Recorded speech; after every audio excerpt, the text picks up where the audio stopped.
Dr. Charles Talbot recording for Clear Minds, Inc., Outpatient Therapy Division, Internal Records. The date is July 10th, 2022. I finally received an email back from Dr. Olin. That, in of itself, is good news. Unfortunately, it said practically nothing. Once you took out the normal email pleasantries and platitudes, it essentially just apologized for the mess and thanked me for cleaning up.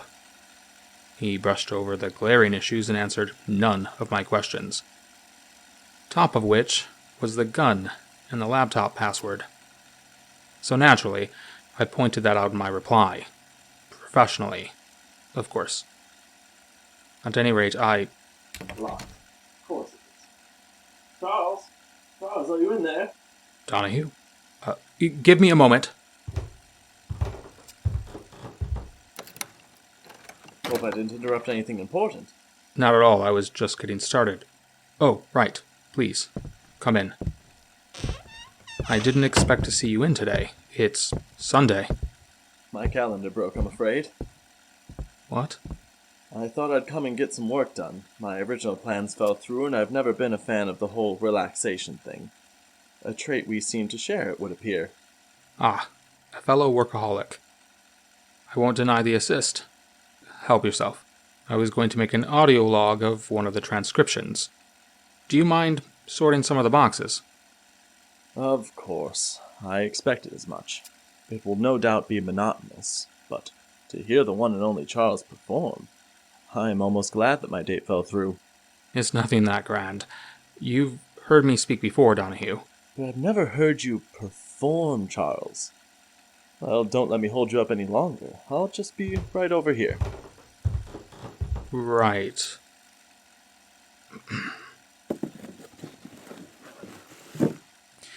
Once again, I am pulling from the box labeled CMX1088AE. Patient name, Christopher Rogers. Well, that ruins my every last name begins with an H theory. Let's see. Okay. Transcript as follows.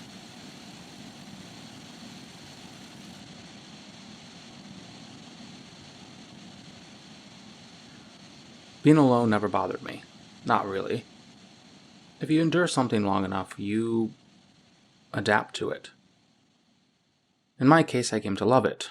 Sure, fine. When I was younger, those edgy teenage years, I hated it. Now, though, nothing better than just hanging around the house after a long day. Don't get me wrong. I genuinely enjoy my friends. I would be lying if I didn't say when plans were canceled, well, part of me feels elated. But if they aren't, I do enjoy myself. I'm not one to hang out in a corner and be silent all night. The opposite, really. I turn into a real social butterfly. I tend to float from group to group, easily adapting to whatever conversation I find myself in. And if there isn't one, I can easily create it. The only thing is that my social battery is kind of defective. Most people are either super into parties or gatherings or whatever, or they are the stay-at-home type and prefer the company of a few close friends. I like both, but have a very low tolerance for either. At parties, I start strong, and then I end up feeling drained so much faster than everyone. I'm always the first to leave and always make sure to slip away unnoticed. Just the idea of having to say goodbye to all or most people there, not sure I would get through it. The reverse is true too. Like, if I'm just at home and have people over, it's chill. We could hang, smoke a little bit of weed, play some video games, and just vibe. But then I get this itch. I need to move. I need to go somewhere. And I get real fidgety until I do. I learned very quickly to just go hang out at other people's houses. It is definitely weird to expect my guests to just be in the mood to go to the club or whatever. And it's even weirder to kick them out so I can go. Yeah, it's far easier to just visit someone else's home. That way, when I get that itch, I can just leave, and it not be weird. Oh, none of this is really something I think I need therapy for. But I think it's important to mention my previous behavior. I just wanted to let you know that this is how I've always been, even as a kid. It happened around the time my brother was to get married. Yeah, I know, good for him, and I really mean that. He met this amazing girl a few years back. I'm surprised that they didn't get married sooner. We've always been close. So I was both honored and not surprised when he asked me to be his best man. I said yes, of course, and only later regretted it. I didn't think about my social battery being busted and all. I mean, I would have to plan this whole thing for him. And if you knew my brother, you'd know that he would want a whole night and day of parties and debauchery. I couldn't cheap him on that. I mean, what was I supposed to say? Sorry, Jim, my social battery is just busted, so your party's gonna end at like 9. That cool? I couldn't dip out early either. I mean, come on, it's my brother's bachelor party, and I'm the best man. I knew I would have to suffer through it. It wasn't about me. Even so, I dreaded the damn thing. I mean, my battery has been losing its charge for a while now. I used to think it was because I was getting older, you know? Anyway, I went all out. I'm talking like 4 different venues, a party bus, 2 separate strip clubs, and to top it all off, the whole thing ended at a rager at my place. It was about 2.5 hours in when it started to happen. That little notification flashed inside me. Warning, battery at 10%. I did my best to ignore it, swipe it away, and be the light of the party. As the hours ticked past and my battery had fallen way past 0, it became more challenging. Have you ever been so tired that the world seems fake? Like everything around you is a dream, and you feel so light. Like, not your body, but your very spirit could just float away. I know, before you say it, yes, I was drinking. But please understand, I have been drunk more than a few times in my life. I'm an expert on how it feels, and yes, I'm sure no one put anything in my drink. Pretty sure. We were at the last of the strip clubs, just past 1 a.m. Then it happened. I blinked. That blink felt like it stretched on for hours. The shades of the world fell over my eyes and just as slowly lifted. By this point, my vision was blurry, in part to the large amount of shots I've had, and in part because my mind was way past the point it's used to stimulation. The lights of the club seemed, I don't know, more intense. Not brighter, but more vibrant. It was like someone turned the contrast of the world way up. The dark bits of the club were much darker, too. The shadows on people's faces seemed almost painted on. I felt it a half second before I saw it. Pinch on my shoulder. It was as if a cat had dug its claws through my jacket, through my shirt, and nearly broken my flesh. Then out of the corner of my eye, there it was. A small, red-skinned thing. No more than 2 feet tall. It perched itself on my shoulder, its clawed feet gripping me. I jumped and swiped at it, and I nearly fell over. It, on the other hand, nimbly bounced to the floor, its eyes large and impossibly black, just blinked once. Its mouth parted just like a cat, and it hissed in displeasure, fanged like a cat too. Snapping its mouth shut, it scampered across the dance floor and disappeared into the writhing and stomping bodies. After I made sure I wasn't having a heart attack, I looked around frantically. Surely, someone must have seen this, whatever it was, right? My questioning gaze was only met with confused looks, like I was some weirdo that just jumped out of nowhere and may have let out a small scream. And I suppose I was. I laughed it off and I tried to push the whole thing out of my mind. I excused myself.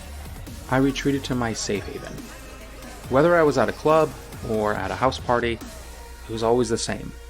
I found the nearest bathroom, shut myself into a stall, and locked it. It wasn't an anxiety thing. Never has been. I just needed a break. Mostly from people. Sometimes it just all becomes a bit too much. I sat there for a while, just collecting myself. My bathroom breaks never fully recharged me, not even a little. It was always a nice reprieve, though, and as good as it felt to just have the illusion of solitude, I knew I couldn't stay there all night. Exiting the stall, I splashed water over my face and gave myself one last look in the mirror before returning to the sea of people beyond the bathroom's door. About 20 minutes later, I spotted it. That naked, red little demon. It sat on some girl's shoulder. Her body swayed to the lame EDM, completely unfazed or unaware of it. Its small, pawed hands gripped the side of her head. Its tongue, long and thin, extended out of its fanged mouth and penetrated deep inside of her ear. Small flashes of this purple light seemed to run back into that tongue. It grossly reminded me of one of those straws at a boba place. Have you ever been so drunk and then something snaps you right out of it? Like almost getting into an accident or something like that? Well, that's exactly what happened to me. In an instant, I was sober. I marched across the dance floor and right up to it. No idea where I got the courage. Well, okay, maybe it was a liquid form of courage still in my system. I swatted at the thing, and like a really aware spider, it effortlessly dodged me. In one smooth motion, it retracted its tongue, leaped over my hand and onto the dance floor. It hissed violently, and then ran off. My hand was in full motion at this point, and yeah, the whole club just saw me slap this poor girl out of nowhere. She just stared at me, her mouth slightly agape. Clearly she was shocked. Anger slowly began to take its place. It didn't take long for her friends to surround me. I barely registered them screaming inches in front of my face. My eyes were too busy darting across the room looking for that red demon creature thing. It took a slap to my face to refocus my attention. At this point, about 5 of her friends were screaming at me. She was crying, and my brother and his friends were all trying to de-escalate the entire situation. It didn't work. We got kicked out, and I didn't go quietly. I raved like a madman. Didn't you see it? It's still in there. It's sucking out their brains. I was trying to help her. I couldn't understand why anyone other than me could see this thing, and why no one was taking me seriously. It took nearly the entire ride home for Jim to calm me down. A few of the guys definitely laid into me. It wasn't much of a party bus. We were maybe 2 miles from my place when I saw it again. Clyde, who always had a habit of drinking way too much, was sprawled out on one of the couches. His eyes doing that half-open thing they do when someone had clearly way too much to drink. And there, right there, sitting on his chest, was that little red demon. Its tongue uncoiled. It was slurping from his ear. Whatever level of calm I had achieved went straight out the window. I shouted to my friends, "It's there! Don't you see it?" They tried to hold on to me, but they were a bit too slow as I darted across the bus and brought my boot down onto it. Or rather, I tried to, anyway. In the same impossibly quick fashion, it moved out of the way. Clyde's body reacted the way you would expect from a surprise stomp to the chest. He immediately started coughing, once he recovered from that initial blow anyway. One of the guys rushed to his side and the rest to me. It took them longer than they would probably ever admit to pin me down. I was chasing that little bastard all around the bus. That thing, it could move, and I mean really move. A blur of red most of the time. It only ever stopped to hiss at me. Now, these weren't a bunch of guys I barely knew. My brother and I ran in the same circles, so we shared most of the same friends. Some of them I knew for years. So, they knew that this was way out of character for me. As I laid there screaming at them, confused as to why they couldn't just see what I was seeing, I could hear their muffled conversations. They went through the normal cycle you'd expect. They debated on whether I had lost it, if I was on drugs, or if I had been drugged. In the end, it was Jim who reasoned that if I was just messed up on something, then we should just wait it out. If I took the drugs myself, then they didn't want to get me in trouble. But if they were slipped to me, we could work that out later. It may not have been the brightest or most reasonable decision, but, well, it was one of many irresponsible decisions that night. By the time the bus pulled into the driveway, it was settled. I was to be taken to my room to calm down, with periodic check-ins to make sure I was okay.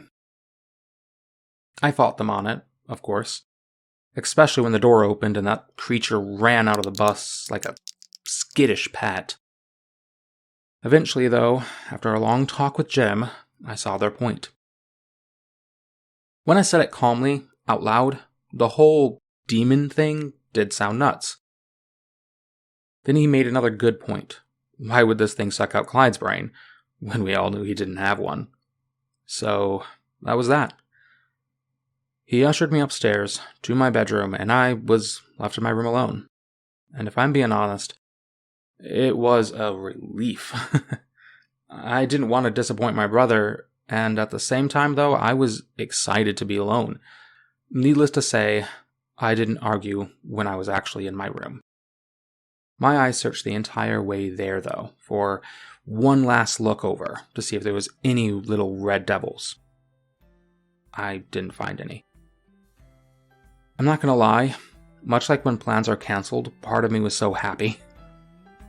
Even with the thumping of the music from the floor below, I was finally alone.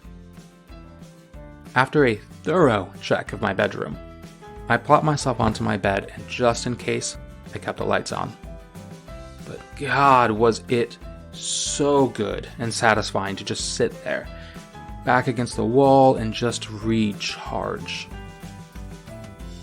Sitting became slouching, slouching became laying. All the socializing, all the drinking, all the panic, it took a toll on me, and before I knew it, I was passed out. I awoke, I don't know, sometime later.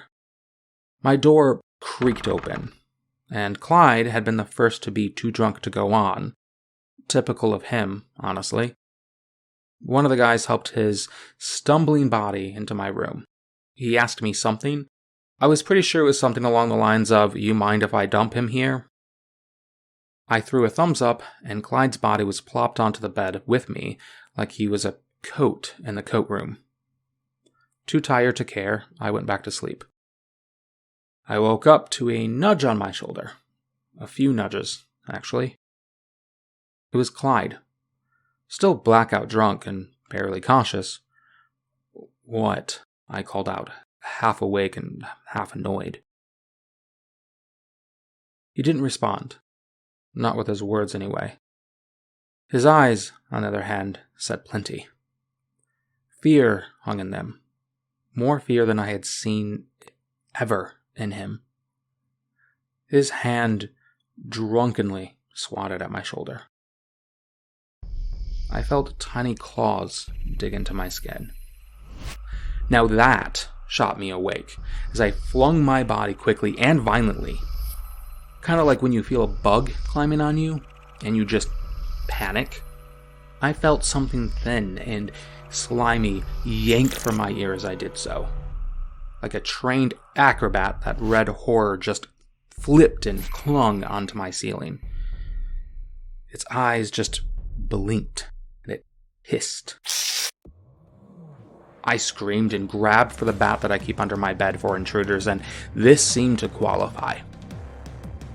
I began to swing wildly, and at one point it made a break for the door, but I was closer, and that time I was a bit faster.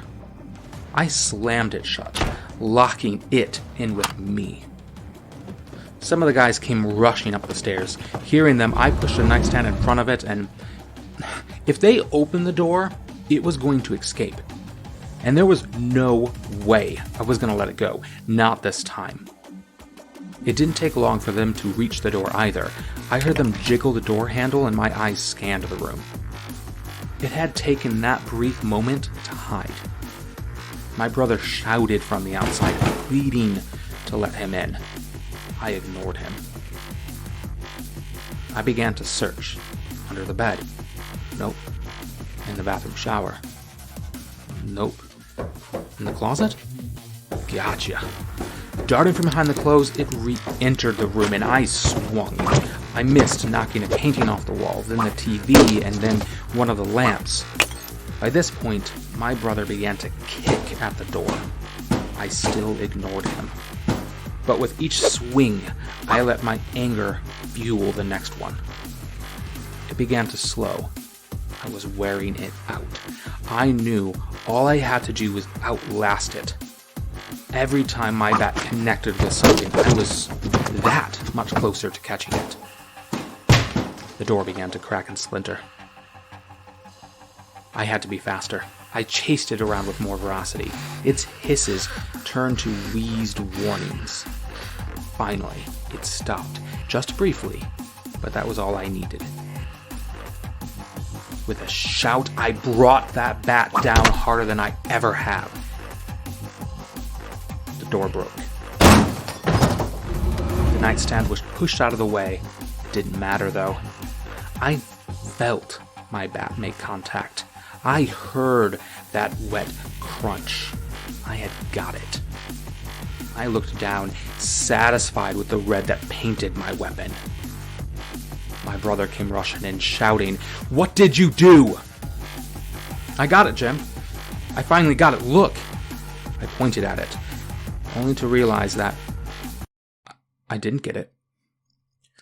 The crunch was not the body of the red demon. It was Clyde. His body twitched. Blood stained my sheets. His head, it was half caved in.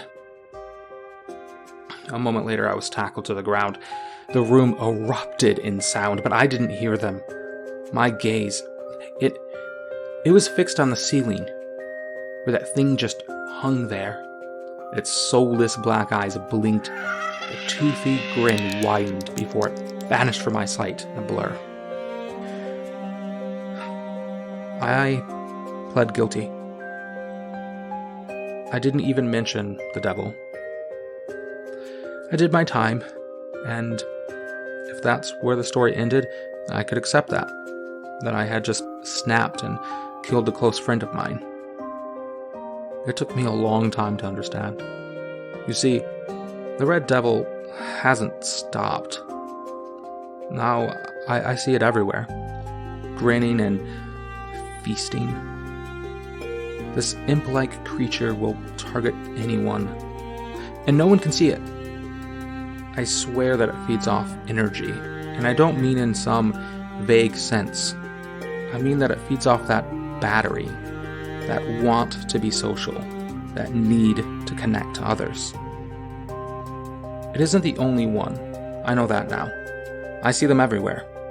Attached to a group of people that get together, attached to a cheerful cashier, even just chatting strangers. They're there. They feed until we are drained, and it simply waits for us to recharge. It's that urge to scratch your shoulder, that sudden desire to rub your ear. I swear it's those damned things. If you can believe it, I didn't come in here to talk about this. I was just having a rough week and just needed someone to listen. But here's the thing. They're always around, And I can't remember the last time since that night when I didn't see at least one. Even here in your office, there are 3. One over there, and 2 in that corner. You want to know the reason why I decided to share this with you? Because all 3 of them are looking at you, but not a single one is grinning. In fact, they are shaking. And I know that look in their eyes. It's the same look that Clyde had. It's fear. Raw, deep and primal, paralyzing fear.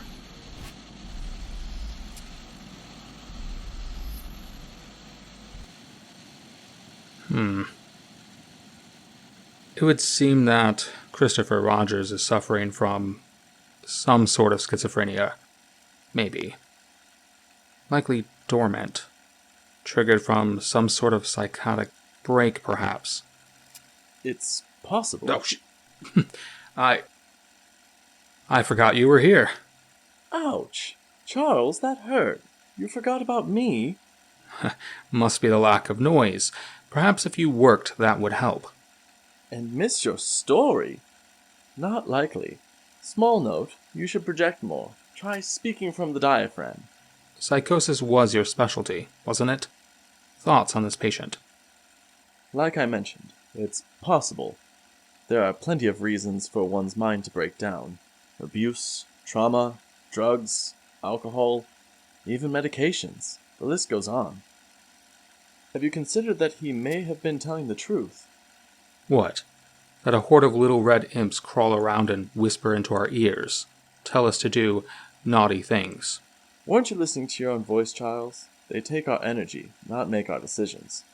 Christopher said as much and pleaded guilty. He realized at the end of it all that he was to blame for Clyde's death. It was not some little red monsters.